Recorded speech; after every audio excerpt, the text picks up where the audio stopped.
Baik, Assalamualaikum warahmatullahi wabarakatuh. Berjumpa lagi dengan saya Supiani pada pelatihan online e-guru membuat penelitian tindakan sekolah.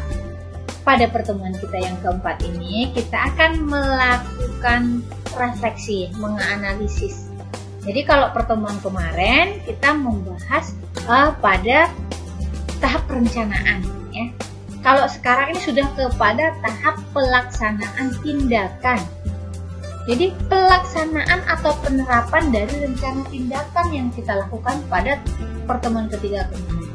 Jadi hal-hal yang sudah kita tuliskan pada program perbaikan yang mau kita buat itu harus kita lakukan di pelaksanaan tindakan ini. Jadi dalam melaksanakan tindakan ini ada beberapa hal yang perlu Bapak Ibu perhatikan. Yang pertama, bagaimana cara kita melakukan tindakan? Nah, yang kedua, apakah ada kesesuaian antara rencana dan tindakan pelaksanaan? Kemudian, apakah tindakan yang dilakukan telah terarah pada pencapaian tujuan penelitian? Kemudian, kita lihat pula seberapa besar pelaksanaan tindakan dengan melibatkan warga sekolah atau pihak-pihak yang terkait. Kemudian tuliskan apa peran masing-masing warga sekolah atau pihak-pihak yang terkait dalam melaksanakan tindakan. Jadi apa saja yang menjadi hambatan dalam pelaksanaan tindakan? Bagaimana perubahan perilaku dan tanggapan subjek penelitian terhadap tindakan yang kita terapkan. Jadi pada tahap pelaksanaan ini biasanya include dia dengan pengamatan, karena kalau kita menggunakan kolaborator, usahakan kita melakukan penelitian tindakan sekolah baik ataupun tindakan kelas itu kita gunakan kolaborator. Kenapa? Karena kita sebagai manusia biasa itu pasti memiliki keterbatasan. Kita melakukan tindakan sekaligus melakukan pengamatan itu sangat berat.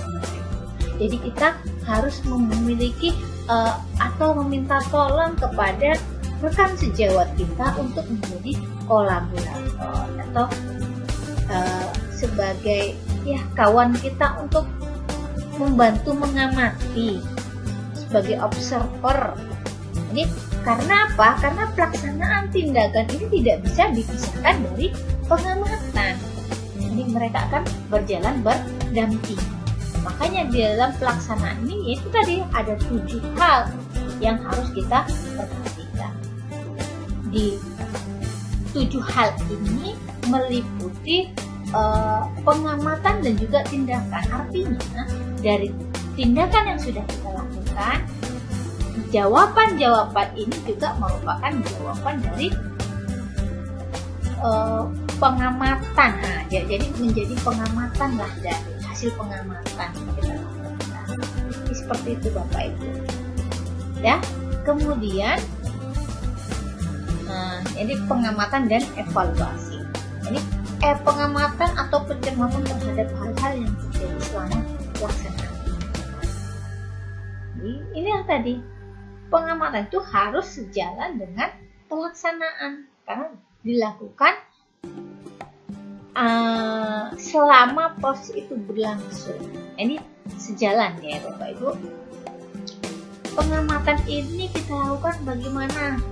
Bisa kita rekam. Kemudian kalau kita tidak punya kolaborator tadi, makanya kita pakai kamera atau apa, kita rekam. Jadi nanti setelah selesai kegiatan kita lihat, kita amati, selaku kita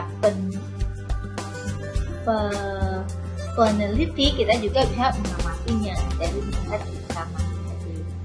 Jadi pengamatan yang kita lakukan itu supaya lebih terarah, kita harus menyediakan instrumen pengamatan atau instrumen observasinya. Jadi pengamatan menggunakan instrumen berisi apa isinya? Indikator proses pelaksanaan tindakan. Pada akhir kegiatan akan kita lakukan evaluasi terhadap pencapaian hasil atau pencapaian kinerja pada subjek penelitian. Kalau evaluasi mengacu pada indikator keberhasilan tindakan yang telah kita tetapkan sebelumnya. Ini kalau untuk refleksi, dilakukan kajian terhadap proses dan hasil tindakan yang telah kita lakukan, serta kajian tentang kekurangan atau hambatan-hambatan yang dialami, atau kemungkinan-kemungkinan cara mengatasi hambatan tersebut. Selain itu juga kita kaji lagi sejauh mana ketercapaian indikator keberhasilan tadi. Kemudian kalau memang perlu perbaikan atau revisi yang bagaimana, inilah tadi kita tentukan di saat refleksi. Jadi tadi sudah kita lakukan perencanaan di pertemuan 3, pertemuan planifikasi tindakan, pelaksanaan, kemudian pengamatan, dan juga refleksi. Itu kegiatan dalam satu siklus nih. Kalau tidak siap atau belum tercapai dalam siklus 1, kita bisa lanjut ke siklus 2. Enggak tercapai juga di siklus 2, bisa kita lakukan di siklus 3. Jadi itu Bapak Ibu, pertemuan kita yang keempat kali ini. Kita tuliskan dulu hasil penelitian kita. Kita tuliskan gimana kondisi awalnya, tahap-tahap pelaksanaan programnya itu gimana, strateginya bagaimana, proses pencapaian masalah. Kemudian hasil penelitiannya kita tuliskan dalam bentuk tabel, grafik, kemudian kita analisis deskripsi secara detail ketercapaian program tersebut. Jadi kalau sudah Bapak Ibu tuliskan di tugas 4 ini akan memudahkan Bapak Ibu nantinya menyusun bab 4 tentang hasil penelitian. Oke Bapak Ibu, terima kasih.